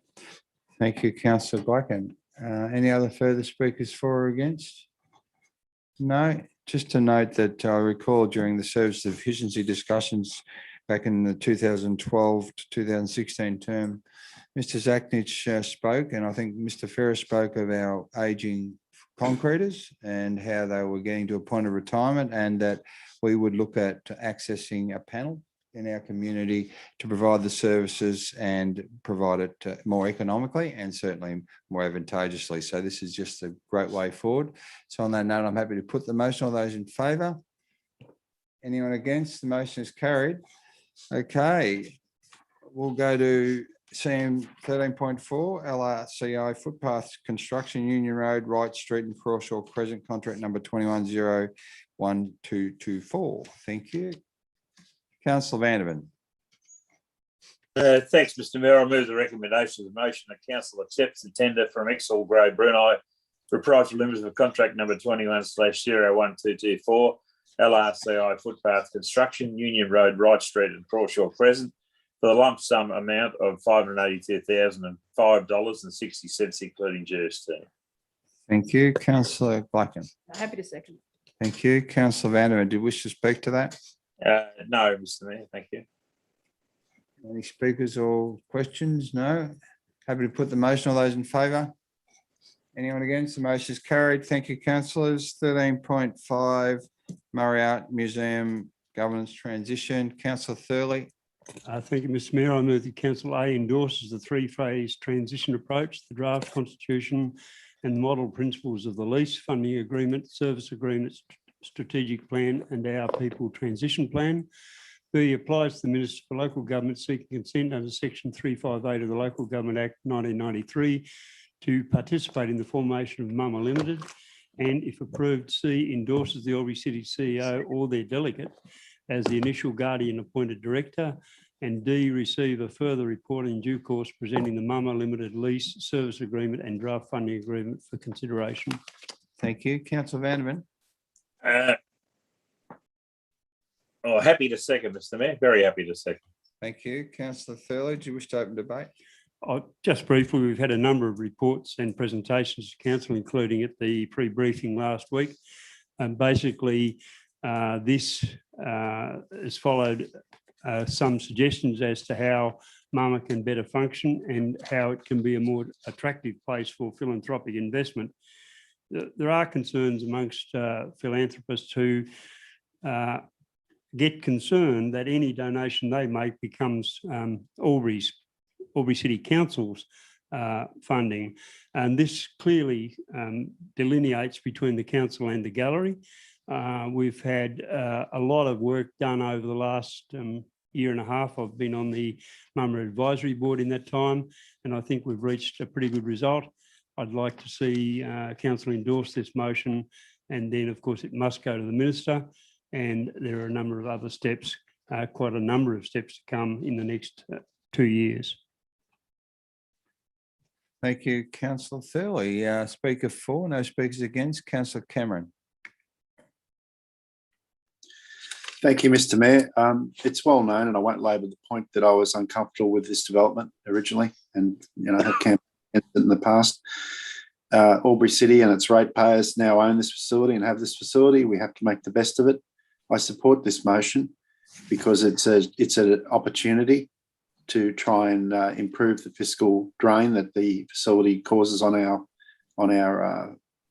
balance sheet. But I mean, I'm not condemning the facility. It's part of cultural life now in Albury, and the debate has been had and been won to that this is something that we have in our community, so it should be supported and the best possible situation made of it. And it is expensive, it's true, but so are many facilities. And the expenses that we currently face in the city pale into insignificance where what this city will face if certain people have their way and the plan to build an indoor aquatic centre in its original format is revitalised. Then we'll really see what debt and cost look like. Thank you. Thank you, Councillor Cameron. Any further questions or debate? Councillor Thurley, did you wish to close debate? No, Mr. Mayor, I'd just like councillors to support the motion. Thank you. Happy to put the motion. All those in favour? Those against, the motion is carried. Your wish was granted, Councillor Thurley. Okay, 13.6, the draft graffiti management plan 21 to 2026. Thank you, councillors. Councillor Thurley again. Thank you, Mr. Mayor. I move that Council A receives and endorses the draft graffiti management plan 2021 to 2026.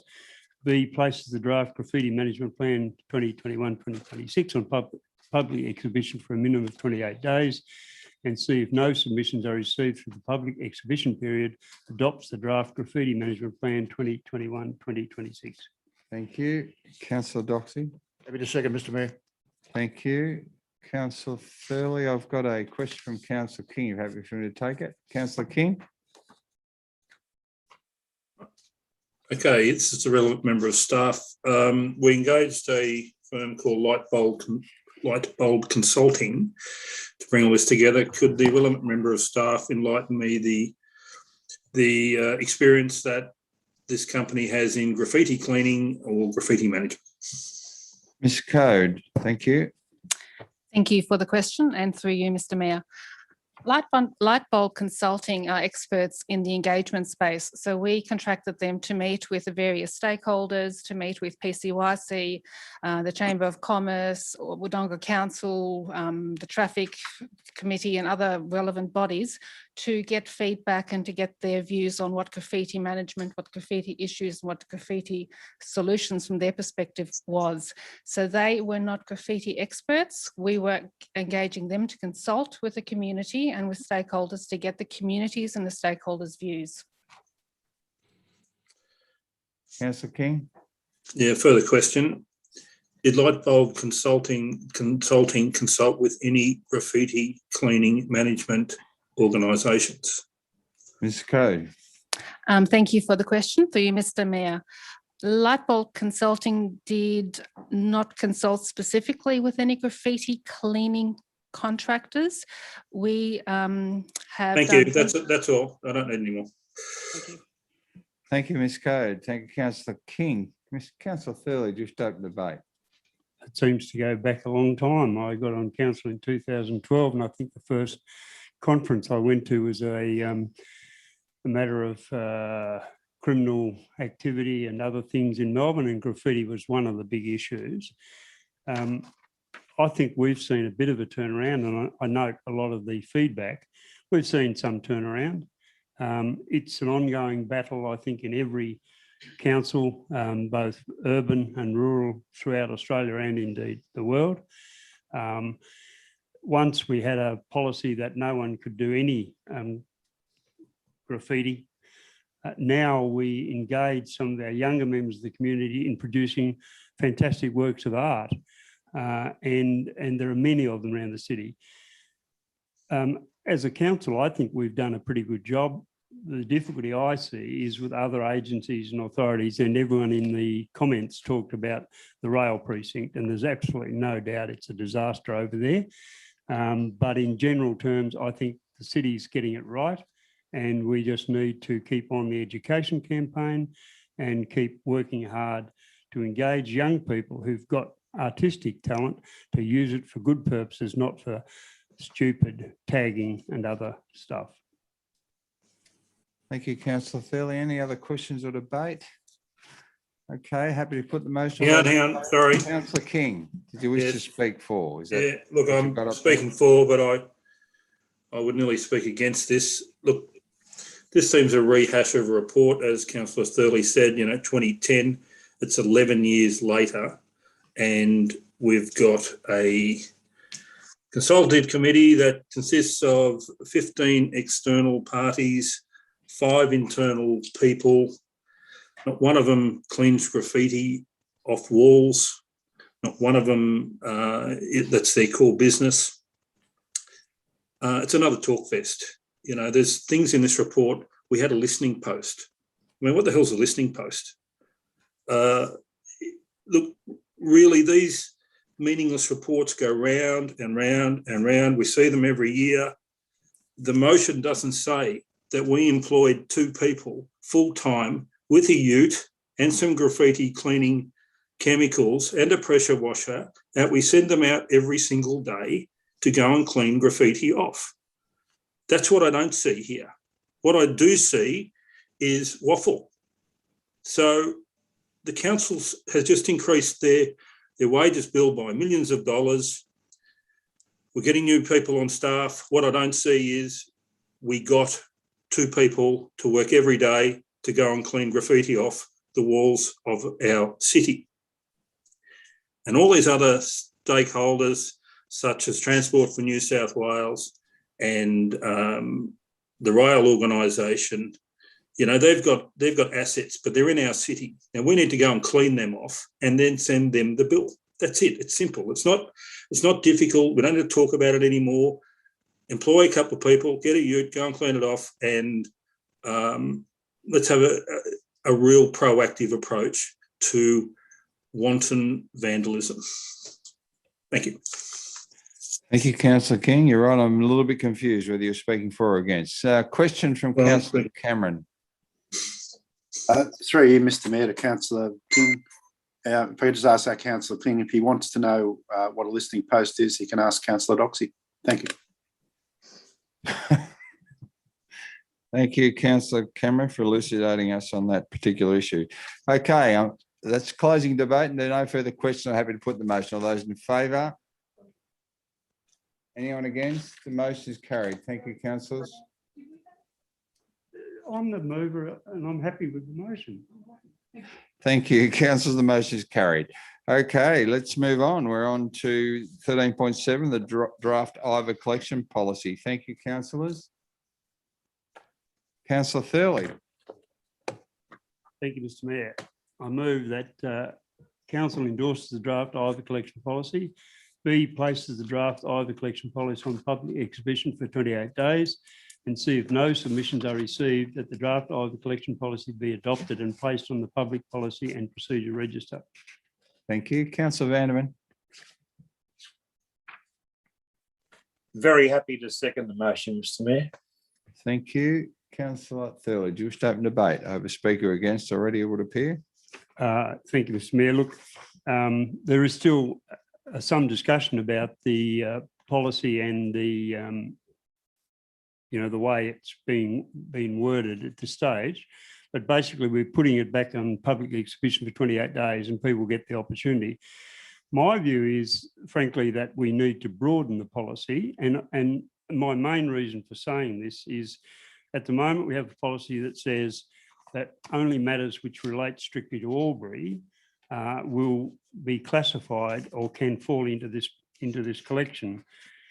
Given that we've got a group of hardworking volunteers restoring the DC2, I think it's a story that in the end we'd like to be an international story, a story much greater than Albury. It needs to be national, but international. It has international connotations with the Dutch East Indies and all sorts of places.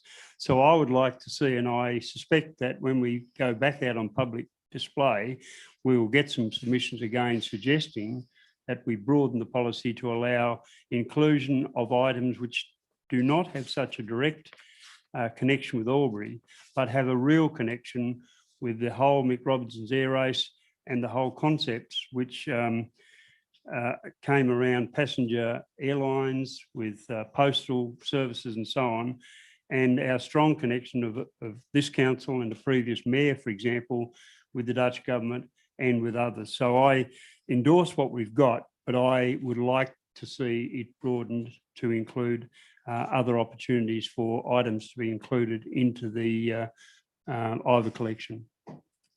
Thank you, Councillor Thurley. Speaking against, I think it was Councillor Cameron, was it not, Councillor Cameron? Yes, thanks, Mr. Mayor. Although having listened to Councillor Thurley speak so well as he often does, and I think if I understand him correctly, he appears to be saying that he's supporting this motion so it goes out for public consultation. He accepts that there could be a broader ambit for this policy. My opposition to this motion is simply that I think too that the ambit of this policy is too restrictive. It should be broader, and I prefer to amend that or change that now. However, I've probably said enough, and I'm somewhat reassured too in hearing what Councillor Thurley had to say. Thank you. Thank you, Councillor Cameron. Any further speakers for? I've got a speaker against. Councillor Stutchbury speaking against.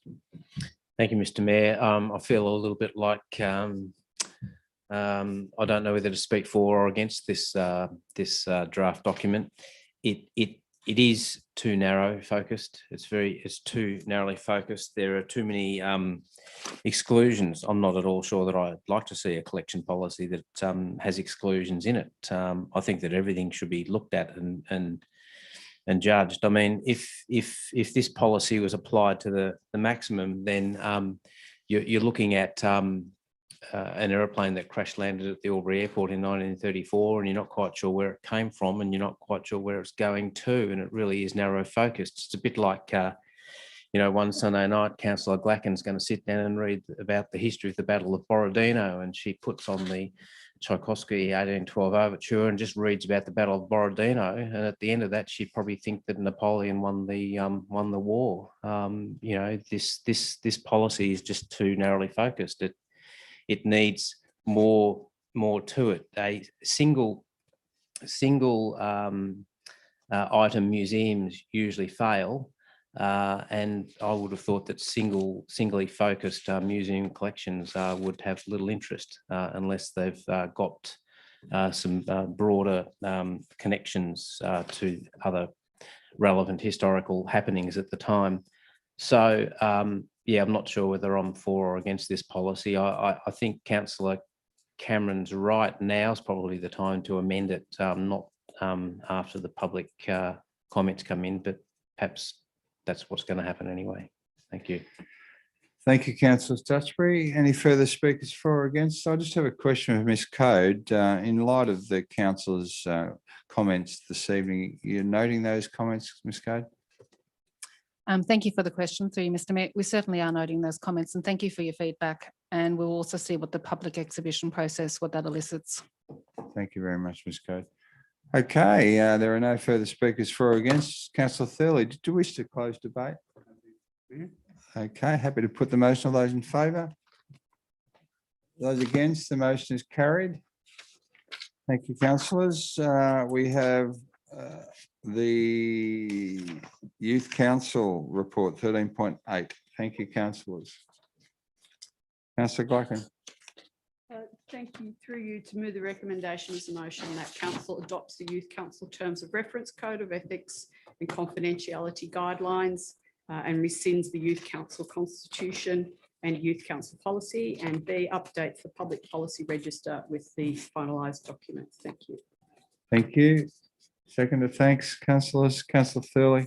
In the motions, Mayor. Thank you. Councillor Glacken, did you wish to ask a question before we open debate? I would indeed. Thank you. Thank you. My question to the most relevant member of staff, please, is with reference to on page 111. It includes a media clause that youth councillors are not to engage in media unless consent is provided by the Youth Development Officer and or the Albury City Communications team. Can I ask, is it worded more explicitly, or could it be worded more explicitly that it makes reference to matters pertaining to directly to Albury City Council, as opposed to any other matters that they may be able to provide comment on for other areas of their lives or aspects of their lives? Thank you. Ms. Code. Thank you for the question through you, Mr. Mayor. Certainly, we can tighten that up and make that a bit more explicit, and it's very good feedback. Thank you. Thank you. Councillor Glacken, would you like to open debate on this item? Thank you very much. Thank you. Yes, the Youth Council is something that we quite prize. Well, I, as a councillor, prize our Youth Council, and I know that there are a number of schools and community organisations who are very happy to support the Youth Council. They undertake a number of initiatives for us as a council, and I am quite mindful of the fact that over a number of years they have participated actively in the space of one of the other reports we've dealt with this evening, and that is graffiti. I would like to see the Youth Council participate more with the graffiti work that is undertaken by council, and indeed promote such endeavours with the youth or their peers within our community. The Youth Council is an organisation that supports our community, our youth in our community being able to have a voice, and it's important we support them to be able to do so. Clearly, over time, things have progressed, and it's good to see that we're able to tidy those guidelines up now, incorporating a couple of the documents, in fact. So thank you. Thank you, councillor Gluck, and councillor Cameron speaking against. Thank you, Mr. Mayor. I think that the Youth Council, and it's right, and this report does, or this proposed motion does go some of the way in the right direction. And there is a bigger role, and there should be a bigger role for our Youth Council. I too value the input from the Youth Council. And as we've seen, the Youth Council can be very active at times in bringing matters to debate for the council proper. There is a fatal flaw, however, in the Youth Council. And the fatal flaw is that they are selected, not elected. And while that continues to be the case, they are undemocratic. They must necessarily be an undemocratic organisation. And if we're going to give them a bigger part in the city's governance, as I believe we should, and as I believe we must, then they need to be more representative, and we need to have confidence that they are more representative of the youth of Albury.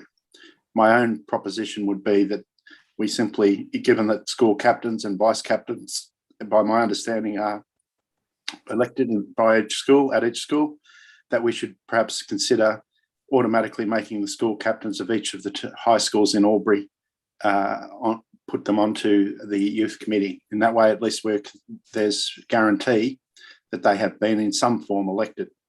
Currently, they are selected by the staff and with input from two councillors, who in this process was myself and Councillor Con. And following that process, I have little confidence that some of them are representative of the bulk of the youth of Albury. I mean no disrespect towards those people. However, if we're going to give them a bigger say in the operation of a democratic organisation and a statutory organisation like Albury City Council, we need to make sure that they are democratically selected and democratically elected and not selected. Therefore, I cannot support this motion tonight. Thank you, councillor Cameron. Further speakers for or questions in relation to this item? No, just to finish up, as the mayor over the previous 7 years of my term, different times of the term, I've been or participated in the process of selecting and interviewing people for this role on Youth Council, and there has been a variety of demographics represented from a variety of different schools and backgrounds. In this term of council and this year, we've had presentations in this chamber in public forums by the Youth Mayor, Elo DeVerne. I think, again, the construction of this new constitution and Youth Council policy and guidelines actually brings this group into a more formalised approach. They would first mooted in 2002, and as I'm aware that in the chamber tonight we have a school teacher and a few mentors sitting there, and I think again looking at the current field of people that are looking to join council, there's a lot of young women and young men that are keen to consider their role on council, and I think if we give our Youth Council some guidance through good constitution, good guidelines and good support, we will again invest in the future of our community and give our young people a say in what we do in this chamber. And I think I'm all for it. And I think this is a great way forward. And I support the motion. I support Councillor Glacken's debate. Councillor Glacken, would you like to close debate? Thank you, Mr. Mayor. Notwithstanding the hesitation that one of our councillors has with dealing with this report tonight, it's an opportunity for us as council to ensure that the Youth Council have an appropriate and current terms of reference that deals with the code of conduct, code of ethics, confidentiality guidelines, media, and the constitution of our Youth Council. Thank you, Mr. Mayor. Thank you, Councillor Glacken. Happy to put the motion. All those in favour? Anyone against? The motion is carried. Thank you, councillors. 13.9, public exhibition submissions for the complaint management policy. Councillors, Councillor Thurley. Thank you, Mr. Mayor. I move that Council A receives and notes the submissions received during the public exhibition of draft feedback and complaints management policy and draft feedback and complaints management procedure, and B, adopts the draft feedback and complaints management policy and draft feedback and complaints management procedure. Thank you. Councillor Doxey. Happy to second, Mr Mayor. Councillor Thurley, did you wish to open debate? Not a lot to say on this one, Mr Mayor. I mean, we certainly do need to have a well set out and well drafted policy in this area so that our staff have something to refer to when they are responding, and that members of the community know that they are going through a procedure which is set out clearly, and that their complaint will be dealt with in a proper way and they will receive appropriate feedback.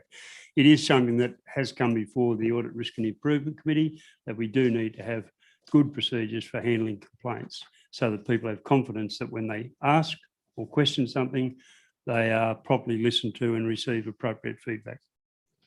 Thank you, Councillor Thurley. There appears to be no further debate or questions. Just one from me to the staff member, Mr. Hannon, in relation to this process. Once it's adopted, in the next orientation of the new council, would it be possible to go through the rhyme and verse in relation to what happens with a complaint and what the process is, so that a lot of councils, and in my term, I don't think I really understood what we actually did, because I understand now that we do a lot, and this report reflects that. It's just that we look at this report tonight in isolation, we look at it once and we understand it. It's important that the new councillors that are onboarded, whatever that might be, will be properly advised, so they understand that when they give advice out to the community, that this is the appropriate steps and a way forward. It gives the staff some confidence. And I know that Alice is up the back there, customer service do a great job. And I think, again, it just gives us that confidence moving forward. Thanks. I'll take this off. Thanks very much for your suggestion, Mr Mayor. And through you, I've made a note that will occur. And I think it's something that absolutely Alistair will be very proud to have a full review out with the councillors when they start with us. No worries. Thank you. Councillor Thurley, just to close debate. I think. Thank you. Happy to put the motion. All those in favour? Anyone against? The motion is carried. 13.10, the review of commercial activities and public land policy. Thank you, councillors. Councillor Vanderman. Thank you, Mr Mayor. I move the recommendation of the motion that Council A endorses the draft commercial activity on public land policy and draft commercial activity on public land procedure. B, endorses the proposed changes to the fees and charges schedule and hours of activation. And C, places the documents on public exhibition for a minimum of 28 days. If no submissions are received, Council adopts the draft commercial activity on public land policy and procedure and the new fees and charges. Thank you. Councillor Glycan. Happy to second. Thank you. Councillor Vanderman, do you wish to open the debate on that item? Look, just briefly, Mr Mayor, I applaud the staff for having taken on board the issues that have been raised over the last 18 months. And obviously, we've been proven to be very flexible in the COVID-19 situation with fees and charges to help those businesses that are struggling in the COVID-19. And I think that some of those issues have now been, brought to the fore with the new, the new draft policy, and I applaud the staff for their work in this space. Thank you, Councillor Vanderman. Any further speakers for or questions or against? No. Did you wish to close debate, Councillor Vanderman? No, thanks, Mr Mayor. Happy to put the motion. All those in favour? Anyone against? The motion is carried. Thank you.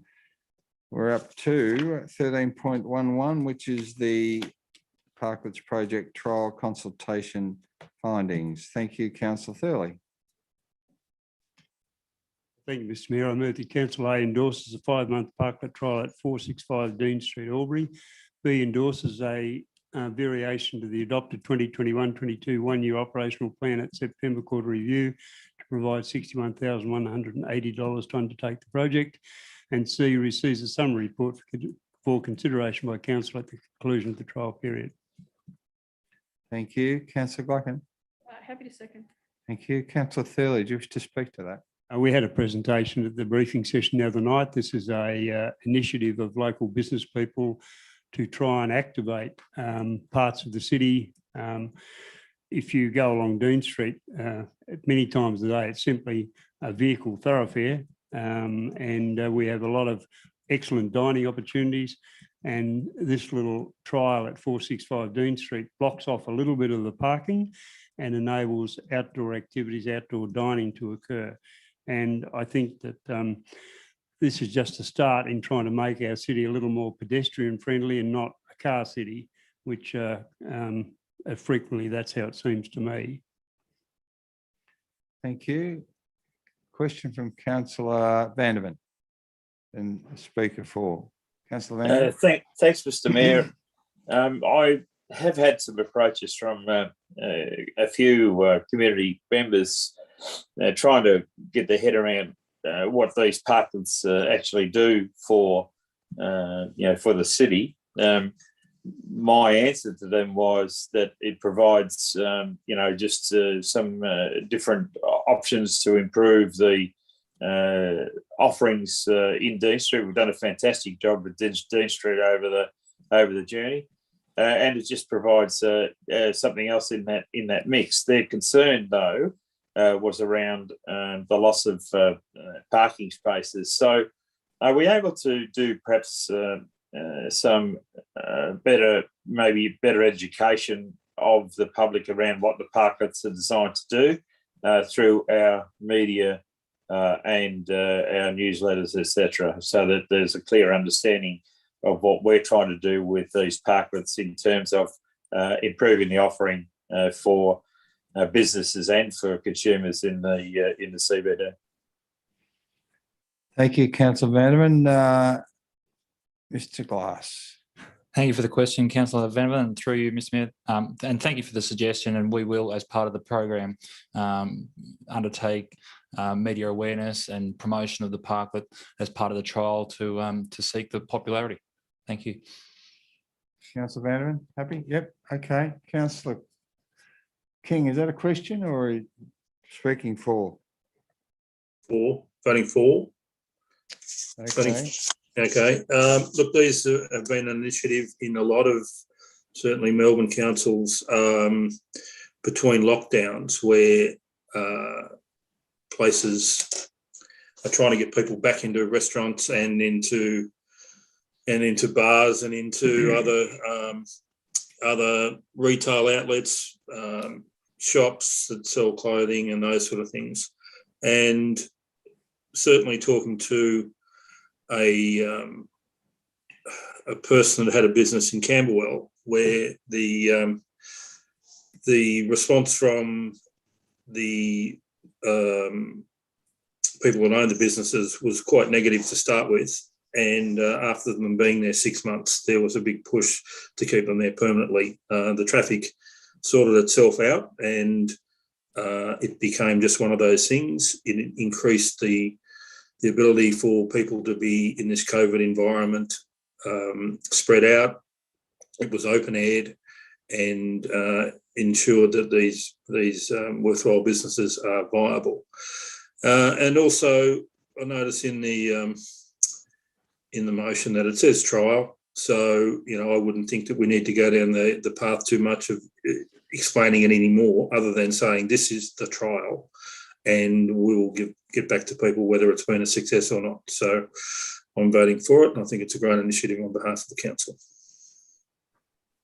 Thank you, Councillor King. Councillor Glacken speaking for, and Councillor Cameron speaking for. Councillor Glacken.